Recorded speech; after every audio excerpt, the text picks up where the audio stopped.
Right. Here there is a question on the concept of steady state.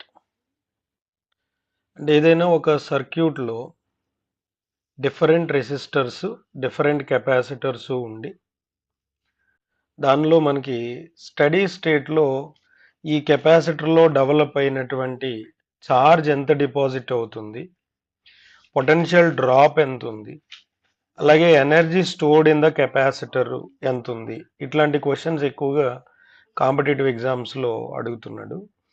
So ఇలాంటి క్వశ్చన్స్ని మనం ఎలా handle చేయాలి, దీన్ని ఎలా సాల్వ్ చేయాలి అనేది ఒకసారి ఎక్స్ప్లెయిన్ చేద్దాం. ఇక్కడ మీరు అబ్జర్వ్ చేస్తే సర్క్యూట్లో 3 సెల్స్ ఉన్నాయి. ఒక దాని యొక్క పొటెన్షియల్ 2V ఇక్కడ కనిపిస్తుంది, 2V. దానికి కనెక్ట్ చేయబడినటువంటి రెసిస్టెన్స్ 2R, అదొక బ్రాంచ్లో ఉంది. అలాగే నెక్స్ట్ బిఈ అనేటువంటి బ్రాంచ్లో ఒక సెల్, దానికి కనెక్ట్ చేయబడినటువంటి capacitor. This is the capacitor of capacitance C. And again AF అనేటువంటి బ్రాంచ్లో మనకి కనెక్ట్ చేయబడినటువంటి ఏఎఫ్ అనే బ్రాంచ్లో ఇక్కడ మీరు అబ్జర్వ్ చేస్తే ఒక సెల్, అలాగే రెసిస్టెన్స్ ఆర్ ఉంది. ఎప్పుడైనా గుర్తుపెట్టుకోండి, ఇక్కడ ఒక ఇంపార్టెంట్ పాయింట్ నేను ఇక్కడ నోట్ చేస్తున్నాను. స్టడీ స్టేట్ అన్నాడు అంటే స్టడీ స్టేట్ అంటే దీని మీనింగ్ కెపాసిటర్లో ఉన్నటువంటి ఛార్జ్ మ్యాక్సిమం అయిందని అర్థం. ఛార్జ్ ఎప్పుడైతే మ్యాక్సిమం అయిందో అది ఇంకా ఫర్దర్గా ఛార్జ్ని అలౌ చేయదు కాబట్టి ఆ కెపాసిటర్ ఏ బ్రాంచ్లో అయితే ఉందో ఆ బ్రాంచ్లో ఫర్దర్గా కరెంట్ పాస్ కాదు. మీకు అర్థమైందా? ఇక్కడ కెపాసిటర్ స్టడీ స్టేట్లో ఉంది సర్క్యూట్ అంటే కెపాసిటర్ మీద ఉన్నటువంటి ఛార్జ్ మ్యాక్సిమం అయిపోయింది. అప్పుడు ఇంకా అది ఫర్దర్గా ఛార్జ్ని అలౌ చేయదు కాబట్టి ఇప్పుడు ఈ కెపాసిటర్ ఉన్నటువంటి బ్రాంచ్లో కరెంట్ ఏమీ పాస్ కాదు. అందువల్ల నేను ఇక్కడ ఏమని రాస్తున్నానంటే current through the branch IBE is equal to 0 maximum స్టేట్లోకి వచ్చిన తర్వాత. ఓకే, ఇప్పుడు సర్క్యూట్ని మనం రీడ్రా చేయొచ్చు. ఈ రీడ్రా చేసేటప్పుడు ఎట్లా చేస్తాం? ఈ కెపాసిటర్ ఉన్నటువంటి బ్రాంచ్ని మనం రిమూవ్ చేసి సర్క్యూట్ని రీడ్రా చేస్తాం. ఒకసారి ఇక్కడ మీకు నేను చూపిస్తున్నాను, చూడండి. So there is a cell which is connected to a resistance R. ఈ మధ్యలో బిఈ అనేటువంటి బ్రాంచ్ని మనం రిమూవ్ చేసేయాలి. బిఈ అనే బ్రాంచ్ రిమూవ్ చేసేస్తే ఇంకా మిగిలింది ఈ 2 మిగిలాయి. దిస్ ఈజ్ ఏ, బి కాదుగా, సర్క్యూట్లో సి అండి. బి అనేటువంటి బ్రాంచ్లో పోయింది కదా. ఓకే, సర్క్యూట్లో this is C, D. This is 2V, 2R, V and R.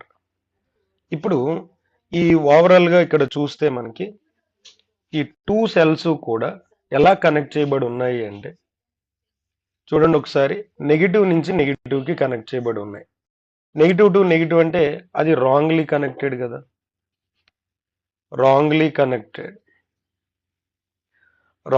Connected కాబట్టి దీన్ని మనం రాంగ్లీ కనెక్టెడ్ అయితే effective voltage is equal to minus అవుతుంది. Wrongly connected 2V minus V, this is equal to V. Wrongly connected cells ఇంతకు ముందు మనం discuss చేసాం. అలాగే ఇక్కడ ఎఫెక్టివ్ రెసిస్టెన్స్ ఎంత? సిరీస్ కాంబినేషనే కదండి ఇది. సిరీస్ కాంబినేషన్లో R1 ప్లస్ R2 కాబట్టి 2R plus R, that is equal to 3R. నా ఇప్పుడు సర్క్యూట్లో పాస్ అవుతున్న కరెంట్ ఎంత అంటే V prime by effective resistance R prime, therefore V by 3R అని చెప్పారు. ఈ V బై 3R అనే కరెంట్ ఎక్కడి నుంచి స్టార్ట్ అవుతుంది మనకి? చూడండి, ఏదైతే హై పొటెన్షియల్ ఉందో ఆ హై పొటెన్షియల్ నుండి ఇట్లా స్టార్ట్ అవుతుంది. హై పొటెన్షియల్ ఉన్న సెల్ నుండి పాజిటివ్ టు నెగిటివ్ ఇట్లా స్టార్ట్ అవుతుంది అనమాట. అంటే మీరు అబ్జర్వ్ చేస్తే ఇక్కడ ఏఎఫ్ అనే బ్రాంచ్లో ఉన్నటువంటి ఈ సెల్ ఛార్జింగ్లో ఉంది.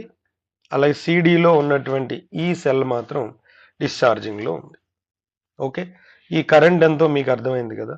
ఇప్పుడు ఈ సర్క్యూట్ సిరీస్లో ఉంది కాబట్టి సేమ్ అమౌంట్ ఆఫ్ కరెంట్ ఇట్లా పాస్ అవుతుంది, సేమ్ కరెంట్ ట్రావెల్ చేస్తుంది, రైట్. సో ఇక్కడ మనం అబ్జర్వ్ చేస్తే సిడి ఈ 2 పాయింట్స్, అలాగే పై సర్క్యూట్లో బిఈ ఈ 2 పాయింట్స్ కూడా మనకి సేమ్, అంటే బిసి ఇక్కడ కనెక్ట్ చేసినట్టు ఉన్నాయి చూడండి. అందువల్ల సి దగ్గర పొటెన్షియల్ ఎంత ఉంటుందో బి దగ్గర కూడా అంతే ఉంటుంది. అలాగే డి దగ్గర ఎంత ఉంటుందో ఈ దగ్గర కూడా అంతే ఉంటుంది. ఇప్పుడు సపోజ్ ఫర్ ఎగ్జాంపుల్ నేను విసి మైనస్ విడి కట్టాను అనుకోండి, potential difference between these 2 points కడితే అదే పొటెన్షియల్ డిఫరెన్స్ బిఈ మధ్య ఉంటుంది. క్లియర్గా ఉన్నారా? ఎందుకంటే ఇక్కడ బిసి కనెక్ట్ చేయబడి ఉన్నాయి, ఈడి కనెక్ట్ చేయబడి ఉన్నాయి. అందువల్ల బి దగ్గర పొటెన్షియల్ సి దగ్గర potential equal. Therefore E దగ్గర పొటెన్షియల్ డి దగ్గర పొటెన్షియల్ కూడా ఈక్వల్. సో ఇక్కడ నేను అది మీకు ఇక్కడ రాస్తున్నాను చూడండి. VB is equal to VC and VD is equal to VE. Potential differences VC minus VD is equal to ఏమని చెప్పొచ్చు మనం? విబి మైనస్ విఈ అని చెప్పొచ్చు. అర్థమైంది కదా, రైట్. ఇప్పుడు ఈ విసి మైనస్ విడి కడదాం. కేవలం ఒక ఈ బ్రాంచ్ని కన్సిడర్ చేద్దాం. ఈ బ్రాంచ్ని కన్సిడర్ చేద్దాం. ఈ బ్రాంచ్లో మనం సి టు డి వెళదాం. మీకు ఆల్రెడీ కిర్చాఫ్ లా అప్లికేషన్స్ తెలుసు. సి టు డి వెళదాం. Direction of travel C to D, current కూడా మనకి సి టు డి ఉంది. దేర్ఫోర్ కిర్చాఫ్ లా అప్లై చేస్తే విసి, మనం బ్యాటరీని క్రాస్ చేసేటప్పుడు నెగిటివ్ టు పాజిటివ్ వెళ్తున్నాం, ప్లస్ 2v, సేమ్ డైరెక్షన్ కాబట్టి negative, i into 2r minus vd is equal to 0. అయితే ఇప్పుడు vc మైనస్ vd ఏమవుతుంది? vc minus vd is equal to 2ir minus 2v. i value ఎంతమ్మా? 2. i value ఎంత? v by 3r into r minus 2v. ఒకసారి చూడండి. So r cancel అయిపోయి 2/3v minus 2v, this is equal to minus 4v/3.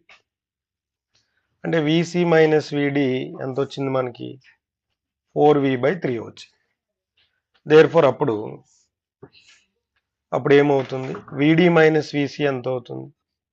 vd minus vc is equal to plus 4v/3.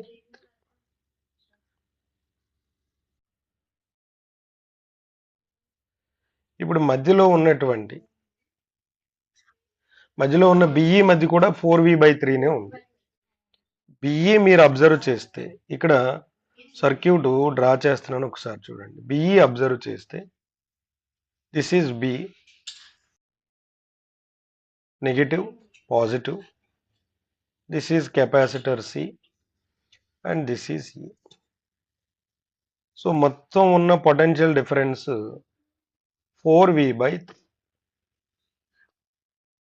ఈ 4v/3లో diagram మీరు ఒకసారి చూడండి. ఇక్కడ ఆల్రెడీ v అనే పొటెన్షియల్ వచ్చేసి, దేర్ఫోర్ ఇప్పుడు ఈ కెపాసిటర్లో ఉన్నది v ప్రైమ్ అనుకుంటే, సో నేను ఏమని రాయొచ్చు? v prime is equal to 4v/3 minus v అండి.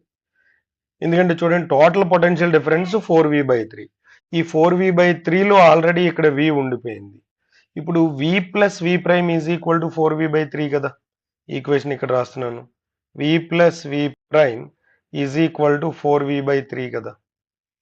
అప్పుడు v prime is equal to ఎంత అవుతుంది అన్నట్టు, v prime is equal to 4v/3 minus v. దీన్ని సింప్లిఫై చేస్తే v/3. So this is the potential difference across the battery. ఎంత వస్తుందండి, v/3. ఎప్పుడైతే పొటెన్షియల్ డిఫరెన్స్ వచ్చేసిందో మీరు ఛార్జ్ కట్టగలరు కదా, charge q equal to cv/3.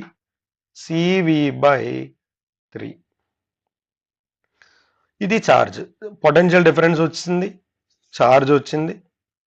u is equal to energy of qv కదా, of qv value cv/3 into v ఎంత వచ్చింది మనకి, 4v/3 అండి. దిస్ ఈజ్ ఈక్వల్ టు ఎంత అవుతుందో చూడండి మీరు, 4c v into v square by 3 into 3 9 into 2 18. So ఇలా మనకి ఇక్కడ ఓన్లీ మనకి కాంప్లికేషన్ ఎందులో వస్తుంది అంటే పొటెన్షియల్ డిఫరెన్స్ క్యాలిక్యులేట్ చేయడంలో కాంప్లికేషన్ వస్తుంది. దానికి మనం ఇట్లా ఈ Kirchhoff law, steady state use చేసి మనం ఏం చేసామంటే పొటెన్షియల్ డిఫరెన్స్ క్యాలిక్యులేట్ చేసాము. పొటెన్షియల్ డిఫరెన్స్ క్యాలిక్యులేట్ చేసిన తర్వాత అదే పొటెన్షియల్ డిఫరెన్స్ బిఈ మధ్య ఉంది, దాన్ని బేస్ చేసుకొని కెపాసిటర్కి అక్రాస్గా డెవలప్ అయినటువంటి పొటెన్షియల్ క్యాలిక్యులేట్ చేసాము. పొటెన్షియల్ క్యాలిక్యులేట్ చేసిన తర్వాత మనకి ఛార్జ్ వస్తుంది, ఛార్జ్ వచ్చిన తర్వాత ఎనర్జీ ఈజీగా మనం క్యాలిక్యులేట్ చేయవచ్చు. Okay, in this way we can solve the problems on the concept of steady state. Thank you children.